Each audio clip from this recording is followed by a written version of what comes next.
La defensa mexicana en el panel del maíz.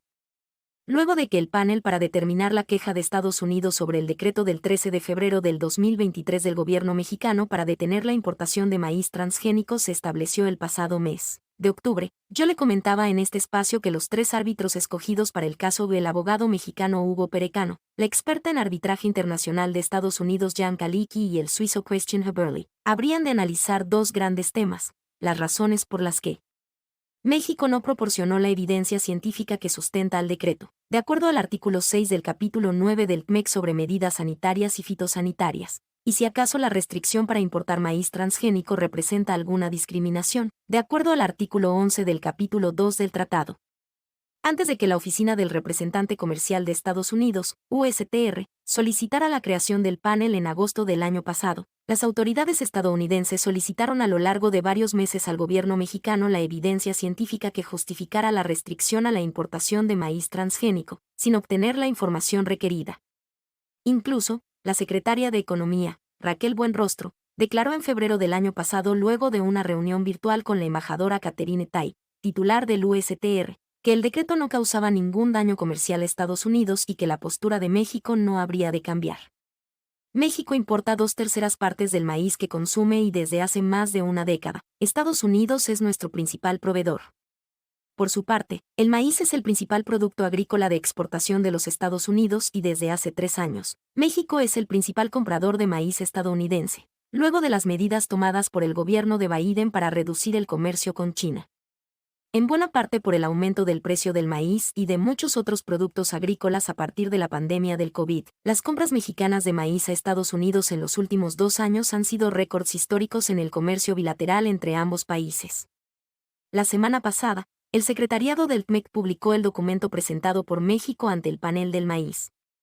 México argumenta que el decreto es más que solo una medida sanitaria o fitosanitaria, que busca preservar la producción de maíz indígena en el país, así como la salud de los mexicanos que comemos tortillas, por lo que no puede juzgarse con los parámetros que establece el tratado y cita 2 excepciones amparadas por el capítulo 32 del tratado: la necesidad de proteger la moral pública y los recursos naturales que pueden agotarse. Además, invoca la necesidad de proteger a los pueblos indígenas que siembran y cultivan el maíz en territorio mexicano. La defensa mexicana se basa en 2 de las 10 excepciones establecidas en el artículo 20 del Acuerdo General sobre Comercio y Aranceles, GATT, aprobado en 1994, y que es parte de los acuerdos que dieron vida a la Organización Mundial del Comercio, OMC. Este mismo artículo fue la base del argumento de Donald Trump para justificar el aumento del 25% a los aranceles del acero y del aluminio y que eventualmente generaron 7 casos en contra de Estados Unidos que siguen pendientes en la OMC. Hay que considerar que el espíritu del artículo 20 del GATT es identificar las causas que pueden justificar que un país no cumpla con sus obligaciones comerciales internacionales en caso de que su seguridad o integridad nacional estén amenazadas. Por ello fue que el primer ministro de Canadá, Justin Trudeau, le pidió a Trump una explicación de la manera en que el acero canadiense representaba una amenaza para la seguridad nacional de Estados Unidos, cuando la industria acerera de Canadá produce básicamente de acuerdo a los requerimientos de la industria estadounidense. Aunque México trata de justificar la discriminación en contra del maíz transgénico importado de Estados Unidos en base a las excepciones del GATT, hay una larga lista de casos internacionales donde se han utilizado las 2 excepciones invocadas por la defensa mexicana, y no hay garantía de que sean efectivas. Por ejemplo, la excepción de los recursos naturales agotables requiere de políticas públicas vigentes que reduzcan su consumo. Será muy importante la audiencia programada para la última semana de junio, donde organismos privados presentarán su postura, criticarán la de los países involucrados y donde pueden surgir nuevos argumentos. Jorge Molina Larrondo presentó.